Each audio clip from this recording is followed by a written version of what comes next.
Hi, I'm Mike Cascio, and welcome back to the Golf Rehabilitation Series presented by JAG-ONE Physical Therapy, Part 2.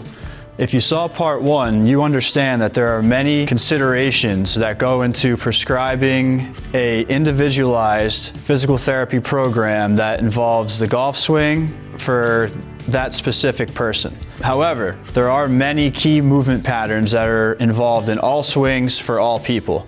We're going to go over some of those movement patterns for the lower body in this video, focusing on golf-specific strength and mobility.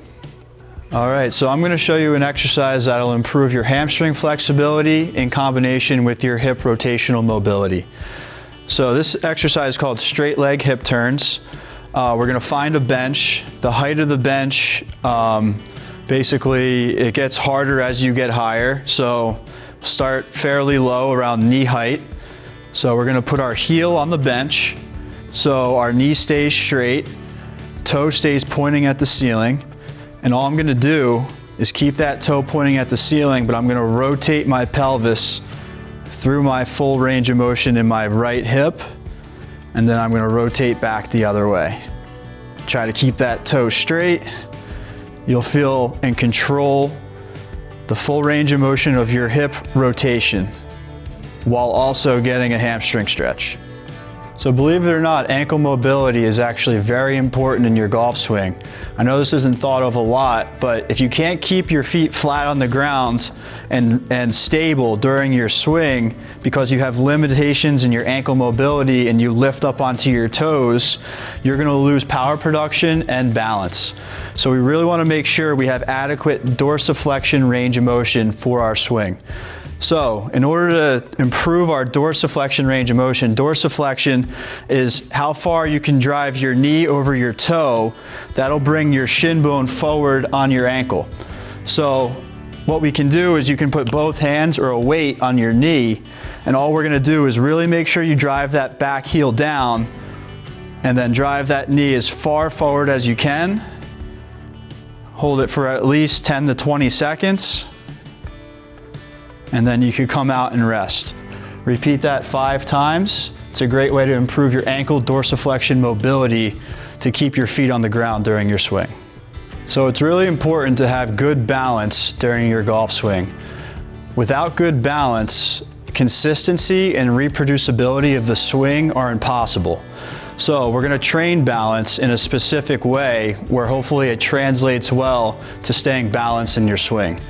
And this starts very simple. All we're going to do is get into our golf stance, whichever naturally allows you to kind of get into your starting position, and then just step 1 foot in front, and then we're just going to balance right here. So try to hold this for 15 to 20 seconds. When that becomes easy, you can add in advancements such as rotating on one leg, or even grabbing a medicine ball and doing slams. The glutes are recognized as the king of the golf swing. They're incredibly important for lower body power production and to stabilize your pelvis and lower body during the swing. We don't want to neglect the glutes in golf training, so I'm going to show you a bridge progression that allows us to target our glutes in different ways at varying levels of difficulty. First one is just the standard glute bridge. You're going to lay on your back, knees up, and then all you're going to do, I see a lot of people try to push through their knees. You want to lift from your hips and keep your knees outside of your feet. So all we're doing is lifting from our hips, good squeeze at the top, and then come down. 10 to 15 reps, 2 to 3 sets should do the trick there, especially if you're just starting. This can be progressed to a single leg glute bridge. A lot of people will compensate with their hamstrings. When you're doing this, make sure you feel your hamstring. It should feel relaxed, and your glute should feel like it's the one engaged. Hamstring should be relaxed, glutes engaged. Lastly, to add an aspect of core stabilization, we're going to put our legs up onto a physio ball.